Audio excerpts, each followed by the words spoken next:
Hello everybody, it's Serafina and I'm here with your daily tarot insight.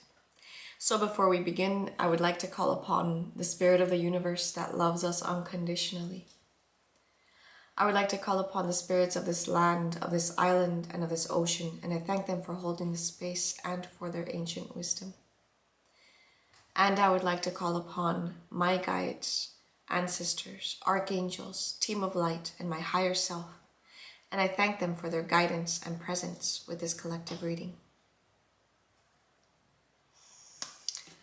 Okay, so I hope everybody's weekend was good or transformative, that this lunar eclipse was pretty steady and not too intense for you.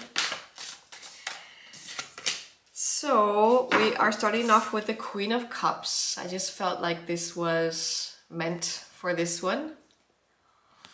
Dear beloved spirit of the universe, what loving guidance is there for the collective today? What loving guidance is there for the collective today? Whoa. Whoa. We have the alchemy of the Hanged Man.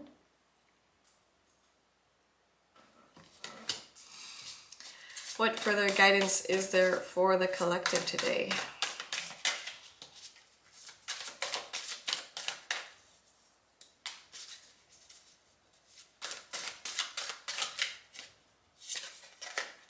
We have the alchemy of judgment. Wow, really strong cards coming through. What further guidance is there for the collective today?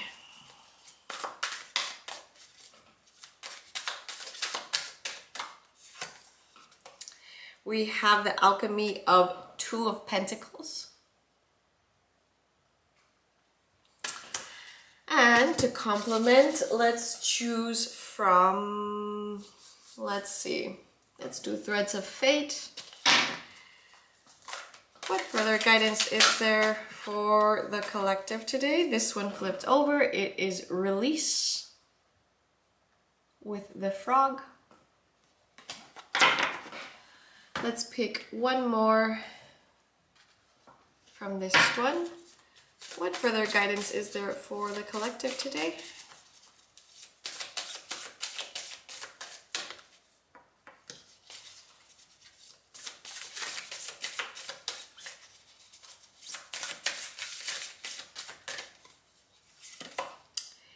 The answers you need are coming. Full moon in Gemini. Interesting, because now that the Scorpio lunation has passed, the next lunation that's happening is in 2 weeks, and it is a new moon in Gemini. So, interesting to note that, you know, it does say full moon in Gemini, but I still feel that it's speaking to the energy of Gemini. We're gonna be coming into it. Not only is Taurus season coming to an end soon, but we're gonna be coming into Gemini season, and that means a new moon in Gemini. And it says the answers you need are coming.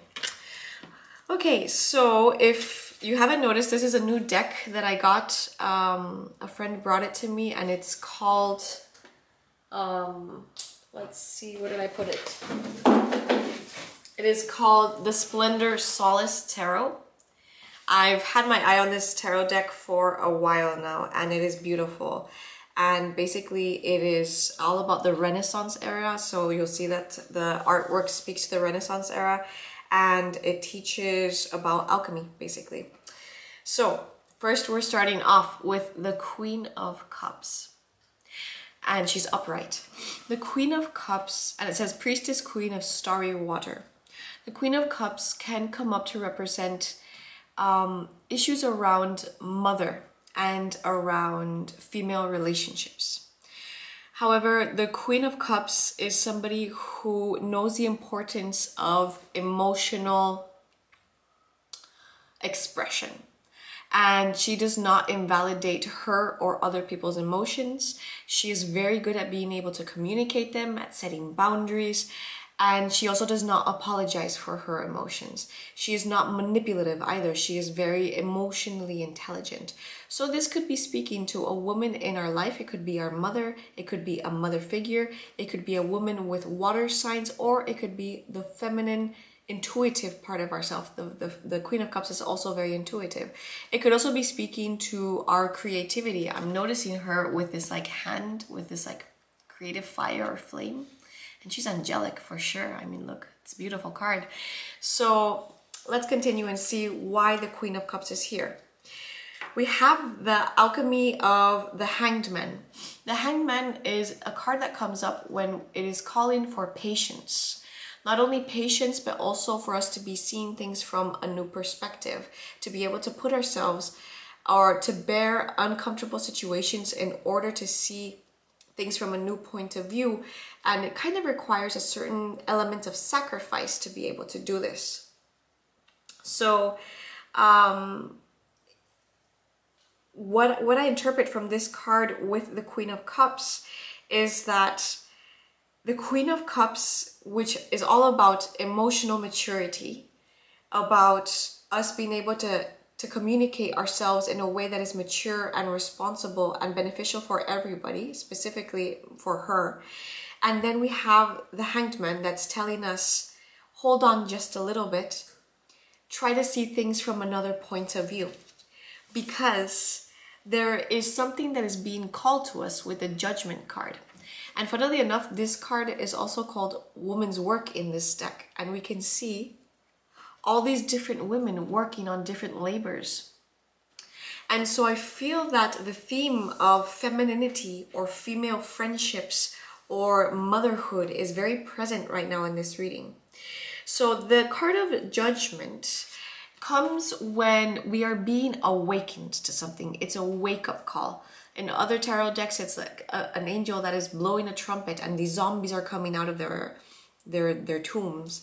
And so the card of Judgment is one of awakening, is one of a wake-up call, an alarm call for us to wake up to something. So definitely we are, I feel like on the horizon, like there's a new dawn. I can almost see like a new dawn and light just breaking in from the darkness around something specific. And I don't really see exactly what that is because they said that the answers are coming. However, if I could guess, it's around something related to the Two of Pentacles. The Two of Pentacles has to do with us juggling various things in our life and being able to discern what stays in our life and what doesn't. And this can literally mean, you know, I'm going to decide I'm going to go to this practice instead of this practice, or I'm going to go visit with these friends instead of doing this. But it could also just be reevaluating what it is that we value in our life and where we're going to be, you know, spending more time doing things. It could also just speak to us feeling overwhelmed and feeling like we don't have enough time or resources to be able to do everything that we want to do. And then we have the card of Release with the frog, right? So I'm going to read from this quickly to see what it says. Releasing is a lot easier said than done. In fact, we can spend a whole lifetime trying to break free from our limiting beliefs or painful experiences. Sometimes we have an idea of where we want to go, so we compartmentalize and repress the things we believe are holding us back. But we still want to honor ourselves and our experiences. We just want to give ourselves new options of behavior so that we're not stuck with the same old pattern. Spend a moment reflecting what is no longer serving you, what is old and stale. What would you do if these things didn't take up so much time of your energy? So it speaks of the frog, and it's a potent ally of releasing and repurposing. Nothing goes to waste. All things within us have a purpose as long as we expand our minds to see it. So I feel that whatever it is that we are being asked to see from a new point of view, that the hangman usually comes to denote, like the hangman is also indicative of these behavioral patterns that I speak of, right? Because he is voluntarily putting himself in a hanged position to be able to reassess what is that is important to him, to be able to continue on the fool's journey, right? And so there's definitely a wake-up call that's going to be happening for us, right? The Judgment card is a wake-up call to be able to wake up from our slumber, to our programmed minds, to how we've been dealing with things constantly. And it's going to require a decision with the Two of Pentacles, right? So I think that the general advice here is that there's going to be some form of release of these two things, or three or four things that we're juggling. And it's going to require a lot of emotional maturity. The Queen of Cups is here to tell us that we have enough resources within us to make the right decision for us and everybody included. And I really feel with her presence that it's going to require some communication of some sort, like some really well-crafted emotional communication with ourselves or with someone important in our life. And then we have this card of the answers are coming with Gemini vibes. So let's see what this card says. This card is a reminder that it is important to speak your truth, but remember that your words have consequences and impact your listener. Right now, you need to guard against indiscretion. The answers you need may well come soon. The issue you're facing could well be one for a few conversations away from being resolved. If you're inquiring about a love situation, a little flirting may be called for. If you're in the middle of an argument, this card comes to remind you that the old, very non-Gemini message, least said, soonest mended. It's good to talk, but be careful that you're not causing yourself any issues with your words. Your words have enormous power, as metaphysician Florence Scovel put it. Your word is your wand. You create magic and your own reality every time you express yourself. It says, don't be superficial. Someone is trying to flirt with you. All these things. So basically, it is kind of what I was already feeling into with the Queen of Cups. That there is going to be some form of communication that needs to be coming through. And it's going to require intelligence and prudence from, you know, this Gemini part, this airy part. But I feel that it's more saying with the Queen of Cups that it's going to require a lot of emotional maturity to have whatever conversation that's important to us. And that is going to lead to us seeing things from a new point of view, like the Hangman, maybe changing the way we communicate, the way we approach things, because there's a wake-up call to something. We're going to be seeing something from a new perspective, and it's going to help us make a decision. It's going to help us feel maybe less scattered. And within all of this, it's asking that something be released. That something be released. So I feel that it's still speaking to the Eclipse energies, which are all about release, right? Specifically this one, Scorpio.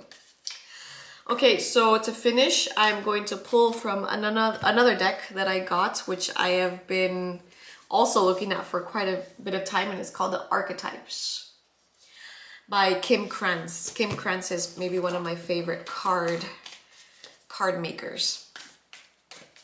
Okay, so beloved spirit of the universe, what loving guidance is there for the collective today? What loving guidance is there for the collective today? Okay. We have we have two of them that came through. And we have the shadow and the self. So this is the one that I first saw, the shadow. And then we have the self, which is interesting because we could say it's the shadow self, and how contrasting they are. One is like almost rainbow, and the other one is very much speaking of dualities, right? So I'm going to read from the shadow first. The shadow. Although every card in this Archetypes deck has a shadow potential, this card asks us to delve in the qualities of shadow itself. We often think that the shadow can be purified, illuminated, and made right through effort and achievement. However, it is typically the case that our lofty pursuit of ascension and perfection is the very source of shadow material itself. By rejecting parts of ourselves and the world, we begin to separate from the whole. Rather than getting to know the qualities and content of our shadow, we busy ourselves with avoiding its presence. This is denial. When this card appears, it is time to take inventory of those things we've been denying. When the mind responds with no, anything but that, you are touching shadow. Find support for this deep inner work and move toward the shadow with patience and compassion. So when in light, it is revealing unconscious aspects of the self and the world. And when it's dark, it's denying unconscious aspects of the self and the world. And to go deeper, it suggests listening to Owning Your Own Shadow by R. Johnson. So I find that that's I really love the message of this card, to be honest. I love the message of this card because it speaks of not spiritually bypassing probably lots of spiritual lessons that some of us are going through. I was listening recently to a talk about the shadow aspect of one and how, it's uncomfortable. It's uncomfortable when we're confronted with parts of ourselves that we're not aware of and that can cause us pain and that maybe we're a little bit of ashamed of. And so we try to illuminate it or to integrate it as fast and as quick as possible, when we forget to acknowledge that the shadow parts of ourselves are what make us whole, and that there's so much untapped potential power in our shadow selves. So I guess this card is coming up because, this last lunation did have a lot of shadow aspects. Scorpio likes to go into the caves, into the darkness. And it was a south node lunar eclipse, which means that it's all about the endings and releasing and cleaning out and releasing, right? So I feel that maybe whatever it is that came to light, the shadows that came to light during this eclipse, we're still in the process of integrating them. And we need to have some important talks with ourselves or with loved ones with a lot of emotional maturity to be able to make important decisions. I'm also going to read this card of the self since it wanted to come out as well. I feel like it has an important message for us as well. The self is the prism that allows the spectrum of our personalities to radiate. It does not judge, prohibit, suppress, or oppress any of its parts, and it lovingly knows that all aspects have a time and a place and leads us to experience the full breadth of life offerings.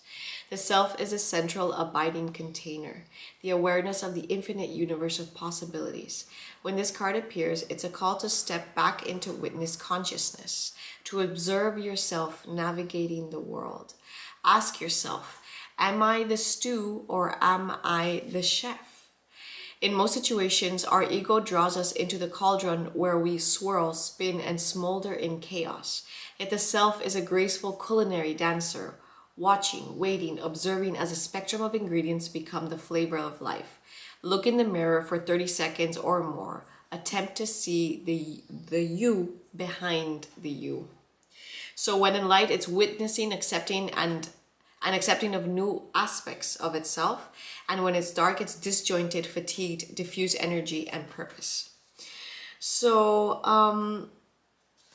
I really love these two cards, these two archetypal cards that came up, because it is literally speaking about acknowledging aspects of ourselves into wholeness, right? And by acknowledging these aspects of ourselves that maybe we try to keep hidden, we are ashamed of, remind us of our parents, remind us of whoever, and they're asking to be acknowledged and to be integrated. And this card basically speaks of being able to celebrate ourselves in all of the spectrum of ourselves, our luminous self, our shadow self, right? And it's beautiful to see that it has a pearl there to indicate, that we all have like this inner pearl, coming from like the oyster. So all in all, I feel that this reading is a reading of integration, post-ecliptic energies. And before I started the reading, I chose a card, and it says outrageous openness. It says, "Dear love, open me to your will. Release me from my attachments. Surprise and delight me with your plan. You know what is needed and I'm open to receive." And so that struck me with knowing that there's a greater plan out there, and not forgetting that whatever it is that we're being asked to release, to communicate, to work on, any shadow part of ourself is still part of the plan. It's still part of, you know, whatever's happening right now is parts of your integration process. So don't discard it. Look at it with curious compassion. Okay, everybody, I hope that you enjoyed this. If you would like to book a reading with me, you can always contact me via my website. And if you like this, please make sure to comment, like, or subscribe. I'll be back here tomorrow with another reading.